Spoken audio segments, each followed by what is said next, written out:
வணக்கம். திருநெல்வேலி நாடாளுமன்ற தொகுதிக்கு பல்வேறு இடங்களில் பிரச்சாரத்தை மேற்கொண்டு வரும் திரு சட்டமன்ற உறுப்பினர் ரூபி மனோகரன் அவர்களை சந்திக்கிறோம். சார் வணக்கம்.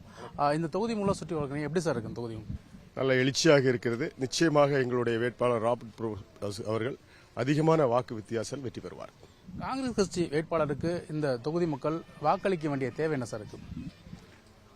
நிச்சயமா நான் பிரச்சாரம் பண்ணும் போது கூட நீங்க கேட்டுட்டு இருப்பீங்க.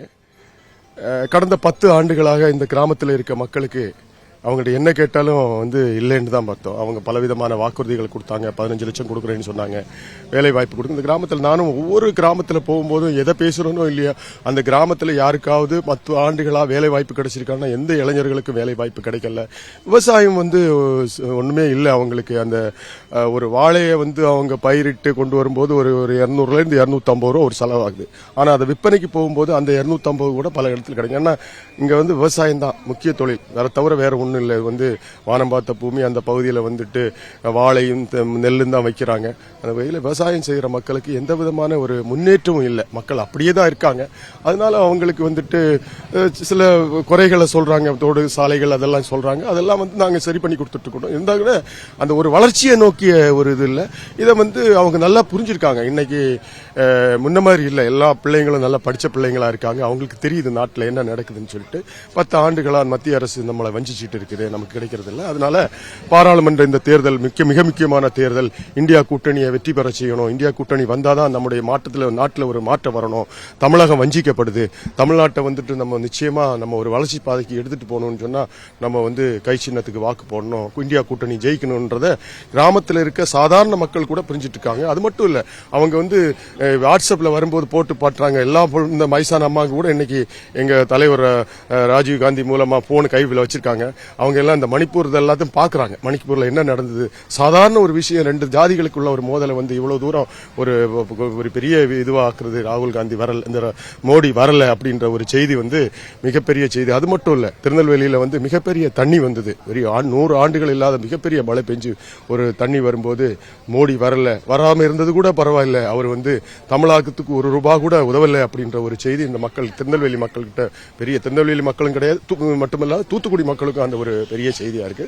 அதனால இந்த தடவை நிச்சயமா மக்கள் காங்கிரஸ்க்கு ஓட்டு போடுவாங்க, கை சின்னத்துக்கு வாக்களிப்பாங்க, பாரதிய ஜனதா அரசை புறக்கணிப்பாங்க. அது மட்டும் இல்ல, இங்க தேர்தல் இந்த வேட்பாளரும் ஒரு எளிமையான வேட்பாளர் இருக்காரு. அவர்கிட்ட காசு பணம் எல்லாம் இல்ல அவர்கிட்ட, உண்மை அதுதான். அவர் ஒரு நல்ல தலைவர். காங்கிரஸ் கட்சியில 40 ஆண்டுகளா உழைக்கக்கூடிய ஒரு தலைவர், ஒரு வழக்கறிஞர், ஒரு நேர்மையான மனிதர். அவர் நல்ல திறமையான பேசக்கூடிய அப்படிப்பட்ட ராபர்ட் புரூஸ் அவர்களை இருக்காங்க. நிச்சயமா அவர் அதிக வாக்கு வித்தியாசத்தில் வெற்றி பெறுவார். அது மட்டும், பாரதிய ஜனதாவுடைய அந்த 10 ஆண்டுகளோட அவங்க ஏழை எளிய மக்களுக்காக விரோதமான அந்த ஆட்சியை கடுமையா மக்கள் எதிர்க்கிறாங்க. நிச்சயமா அதனால இந்தியா கூட்டணி மிகப்பெரிய வெற்றி பெறும். திரு ராபர்ட் புரூஸ் இந்த இடம் கொடுத்ததுக்கு அப்புறம் திரு ரூபி மனோகரன் இந்த திருநெல்வேலி தொகுதியை கேட்டதாகவும் அதனால அவருக்கு கொடுக்கலங்கிறது உங்களுக்கு தனிப்பட்ட விதத்தில் அது வருத்தம்னு சொல்ல தகவல் அது உண்மையா சார்? இல்ல, உண்மை வருத்தம்னா முதல்ல எந்த ஒரு கட்சியில இருக்கு, எல்லாருக்குமே கட்சியில ஒரு தேர்தலில் டிக்கெட் கேட்கறது உரிமை இருக்குது. நான் எங்கிட்ட சாதாரண அங்க வந்திருந்தாங்க, ஒரு கமலாக்கான்னு ஒருத்தவங்க இருந்தாங்க. அந்த அம்மாவும் கட்சிக்காரங்க, ஏமா நீ கூட டிக்கெட் கேட்கணுமா, கேட்காம இருக்கக்கூடாது. அந்த வகையில நானும் கேட்டேன். டிக்கெட் கொடுக்கறது கொடுக்காதது தலைமையுடைய முடிவு தான். எந்த தலைவர்களையும் நம்ம குறை சொல்வது, கோவிச்சுக்கிறதுல அர்த்தமே கிடையாது. அவங்க காங்கிரஸ் இயக்கன்றது பெரிய ஜாம்பவான்களை கொண்ட கட்சி சார். அது ஒருத்தன் சீட்டு கேட்கறான், ஒருத்தன் கணம் வச்சிருக்கான், ஒருத்தன் காசு வச்சிருக்கான், அப்படியே தூக்கி கொடுக்கற கட்சி கிடையாது. இப்ப கொடுத்திருக்க ராபர்ட் புரூஸ் என்ன காசு வச்சிருக்காரு? அவர் ஒல்லிய party man, true worker. Mallikarjuna Kharge and KC Venugopal, ராகுல் காந்தி எல்லாம் 1000 பேரை பார்த்திருப்பாங்க. அவங்க எல்லாம் தவறான முடிவு எடுக்க மாட்டாங்க, சரியான முடிவு எடுத்திருக்காங்க. சரியான வேட்பாளர் கொடுத்தன. எனக்கு நானும் கேட்டது உண்மைதான். நான் சீட்டு கேட்டேன், எனக்கு சீட்டு கிடைக்கலன்றதுல எனக்கு எந்த வருத்தமும் கிடையாது. நான் ஒரு சட்டமன்ற உறுப்பினராக இருக்கேன். இன்னும் 2 ஆண்டு காலம் எனக்கு இருக்குது. நிச்சயமாக இந்த கட்சிக்காக, இந்த பார்ட்டிக்காக, இந்த மக்களுக்காக கடுமையாக நான் உழைச்சிட்டு இருப்பேன். இன்னும் தொடர்ந்து உழைப்பேன். பல விதமான என்னை பத்தி உள்ள இதெல்லாம் சூடு கூட யாரும் இந்த மசில் வரும்போது, இந்த இதில் வரும்போது கூட எனக்கு சொன்னாங்க, நான் காங்கிரஸ் கட்சிக்கு உழைச்சிட்டு இருக்கேன் சார். ராகுல் காந்தி வந்தாரு, 40,000 பேரை கூட்டம், ஒரு மிகப்பெரிய கூட்டத்தை போட்டோம். தமிழகத்திலேயே 33,000 உறுப்பினர் செஞ்ச தொகுதி, ஒரே தொகுதி நாங்குநேரி தொகுதி உறுப்பினர் 33,000 உறுப்பினர். இதுக்கெல்லாம் இங்க இருக்க மொத்த பேரும் இல்ல வேலை செஞ்ச ஆளுங்க இங்க இருக்காங்க. அதிகமாக உறுப்பினர் சேர்த்த டிஜிட்டல் உறுப்பினர் சாதாரண விஷயம் கிடையாது. ஒரு இது போட்டு போனை வச்சுட்டு அதுக்கு ஒரு பின்கோடு வரும், அதை வச்சு போட்டு யாரும் டூப்ளிகேட் பண்ண முடியாது. 33,000 சேர்த்தோம். ராகுல் காந்தியை சிறைக்கு போனாங்க. அவர் 2 ஆண்டு காலம் அவருடைய வீடு மிகப்பெரிய ஒரு போராட்டத்தை பண்ணோம். நடுரோட்ட டோல்கேட்ல பண்ணோம். எவ்வளவு பெரிய கோட்டம். தொடர்ந்து கட்சிக்காக பாடுபட்டு இருக்கோம். நாங்குநேரி தொகுதி நம்முடைய வசந்தகுமார் அவர்கள் விட்டுட்டு போனாரு, அவர் ஜாம்பவான். அதுக்கப்புறம் நாங்குநேரி தொகுதியை காங்கிரஸ் கட்சியின் கோட்டையை வச்சிருக்கோம். இவ்வளவு முத்தில சொல்றோம், காங்கிரஸ் கட்சியுடைய கோட்டை. அதை யாராலும் அழிக்க முடியாது. எங்களுடைய தலைவர்கள் அனைவரும் மரியாதைக்குரியவர்கள். எந்த தலைவரை பத்தி நான் என்னைக்குமே குறை சொன்னதும் கூட குறை சொல்லவும் மாட்டேன். ஆனா பார்ட்டியை கெடுக்கிறதுக்கு யாரு வேலை செஞ்சாலும் அதை நிச்சயமா தலைமை அந்த முடிவு எடுக்கும். நான் ஒன்னும் அதுக்கு பதில் சொல்ல வேண்டியது அவசியமே இல்லை. அந்த வகையில காங்கிரஸ் கட்சி மிக சிறப்பாக நாங்குநேரி தொகுதி என்பது காங்கிரசுடைய கோட்டை. அடுத்த தடவை நான் சட்டமன்ற வரலையோ இந்த கோட்டையை நிச்சயமா கடைசி வரைக்கும் நாங்க தக்க வைப்போம் காங்கிரஸ் கட்சியை. இந்த திருநெல்வேலி தொகுதி முழுக்க நீங்க மக்களை பார்த்து பயணிக்கிறீங்க. இந்த தொகுதியில காங்கிரஸுக்கான வெற்றி வாய்ப்பு எப்படி இருக்கு? மக்கள் உங்கள்ட்ட என்ன சொல்றாங்க? சார், 100% காங்கிரஸ் திருநெல்வேலி வெற்றி அடையும். இந்த மக்களை பணம் கொடுத்து வாங்க முடியாது. காசு கொடுத்து, எங்ககிட்ட காசு இல்ல, காசு கொடுத்து இந்த மக்கள் வாங்கவே முடியாது. தெளிவா இருக்காங்க. நிச்சயமா காங்கிரஸ் கட்சி 100% வெற்றி அடையும். எப்படி முதல்வர் மு.க. ஸ்டாலின் அவர் மாதந்தோறும் 1000 ரூபாய் அந்த வீட்டுகளுக்கு கொடுக்கிற மாதிரி ஆண்டுதோறும் 1 லட்சம் ரூபாய் கொடுக்கிற செய்தியை வீடு வீடாக நாங்க கேரண்டியா சொல்லிட்டு இருக்கோம். கேரண்டி கார்டு கொடுக்கிறோம். அது மட்டும் இல்ல, இந்த மகளிருக்கு 50% வேலை வாய்ப்பு தெரியும்.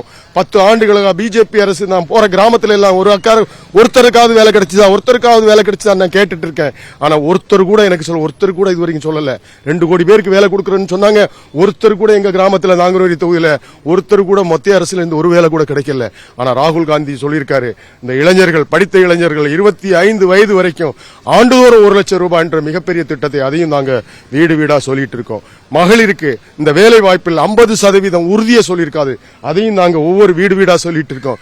அதுபோல இந்த 100 நாள் வேலை வைப்போம். அதுதான் நான் பேசும்போது கூட சொன்ன, நீங்க பாத்திருப்பீங்க. ஒரு காலத்துல இந்த வயசான அம்மாங்கள் எல்லாம், என்னுடைய வயசு, நான் 10 வயசு இருக்கும்போது இந்த பாட்டிங்களை எல்லாம் வீட்டு ஓரமா உட்கார வச்சுக்கிட்டு ஒரு மரியாதை இருக்காது. அதுங்க ஒரு 65-70 வயசுலயே மண்டையை போட்டுருவாங்க. கை கால் முடங்கி போயிடும். காரணம் என்னன்னா ஒன்னும் யாரும் கவனிப்பார் இல்ல. இன்னைக்கு அப்படி இல்ல. இந்த அம்மையார்கள் இந்த பல குடும்பத்தை எங்க கிராமத்துல காப்பாத்திட்டு இருக்காங்க. அவன் வரவன் டாஸ்மார்க் குடிச்சிட்டு அடிபட்டு நான் டெய்லி ஜிஹெச்சுக்கு போன் பண்ணிட்டு இருக்கேன். அந்த அம்மா ரேவதி அம்மாக்கு, டீனுக்கு ஒரு நாளைக்கு மினிமம் இந்த திருநெல்வேலி மாவட்டம் ஒரு 10-15 ஆக்சிடென்ட், எல்லாமே டாஸ்மார்க் மண்டை உடஞ்சு போட்டு கிடக்கிறாங்க. ஆனா இந்த ஆட்சியாளர்கள் அதை பத்தி, அந்த மத்திய அரசுல இருக்கவங்க நிச்சயமா இந்த ஏழை அவங்களுக்கெல்லாம் ஒரு ஆண்டுக்கு 1 லட்சம் ரூபாய் இளைஞர்களுக்கு வேலை வாய்ப்பு 25 வயசு வரைக்கும் கொடுக்கறாங்க. அது தவிர இந்த வேலை வாய்ப்பில் இருக்க 100 நாள் வேலை திட்டத்துக்கு 400 ரூபாய். இதெல்லாம் ராகுல் காந்தியுடைய அற்புதமான அந்த அறிக்கைகள், அற்புதமான அந்த திட்டங்கள். நிச்சயமாக இந்த கிராமத்தில் அது போய் சேர்ந்திருக்கு. அதனால நாங்குநேரி தொகுதி மட்டுமல்ல, திருநெல்வேலி மாவட்டத்திற்கு அனைத்து மக்களும் ராகுல் காந்தி பிரதமர் ஆக வேண்டும். எங்களுக்கு வேட்பாளர் எவ்வளவு முக்கியம், அதுபோல் ராகுல் காந்தி முக்கியம். இந்த ஆட்சி, மத்தியில் இருக்கின்ற பாரதிய ஜனதா அரசு வீழ்த்தப்பட வேண்டிய ஆட்சி. மோடி ஒரு கொடுங்கோல் ஆட்சி செய்கிறவர். அவர் ஏழைகளுக்கான ஒரு பிரதமரே அல்ல. அவர் பணக்காரர்களுக்காக, அதானி அம்பானி போன்ற பணக்காரர்களுக்காக அரசியல் மக்கள் தெளிவாக இருக்கிறார்கள். மிக தெளிவாக இந்த கிராம மக்கள் இருக்கிறார். அதனால வெற்றி வாய்ப்பு காங்கிரசுக்கு என்பது ராபர்ட் புரூஸுக்கு மிக மிக அதிகமாக இருக்கிறது. அவர்தான் ஜெயிப்பாரு. அதிக வாக்கு வித்தியாசத்தில் ஜெயிப்பாரு. செய்திகளை உடனுக்குடனும் துல்லியமாகவும் தெரிந்து கொள்ள சப்ஸ்கிரைப் பண்ணுங்க.